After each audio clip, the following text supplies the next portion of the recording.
ശ്രീ ഗുരുവായൂരപ്പന് കൊമ്പ് മുളച്ച കഥ നിങ്ങൾ എത്ര പേര് കേട്ടിട്ടുണ്ട്? വളരെയധികം പരിചിതമായുള്ള കഥയാണ്. എങ്കിലും ഇതിൽ നിന്ന് എന്ത് പഠിക്കണം എന്ന് നമുക്കൊന്ന് മനസ്സിലാക്കാം.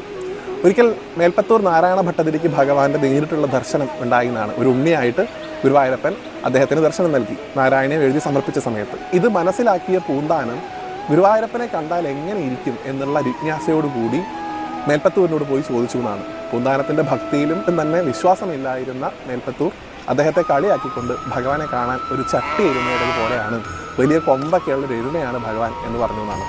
പാവപ്പെട്ട പൂന്താനം ഇത് വിശ്വസിക്കുകയും അദ്ദേഹം വിശ്വസിച്ചുകൊണ്ട് അദ്ദേഹത്തിൻ്റെ ഇല്ലത്തേക്ക് പോവുകയും ചെയ്തു. പിറ്റേ ദിവസം ഗുരുവായൂരപ്പൻ്റെ ശീവേലിക്ക് വേണ്ടി സ്വർണ്ണത്തിടമ്പ് എടുക്കാൻ വേണ്ടി ശ്രീലകത്തേക്ക് കയറിയ ഗുരുവായൂരപ്പൻ്റെ മേൽശാന്തി കണ്ടത് ഭഗവാന്റെ വിഗ്രഹത്തിൽ 2 കൊമ്പുകൾ മുളച്ചിരിക്കുന്നതാണ്. എന്തോ മായയാണ് എന്ന് കരുതി വിഗ്രഹം എടുത്ത് പുറത്തേക്ക് വരാൻ വേണ്ടി ശ്രമിക്കുന്ന മേൽശാന്തിക്ക് ആ വിഗ്രഹം കൊണ്ട്, വളരെ ചെറിയ വിഗ്രഹം കൊണ്ട് വലിയ വാതിൽ, ശ്രീകോവിലിൻ്റെ വാതിൽ പുറത്തേക്ക്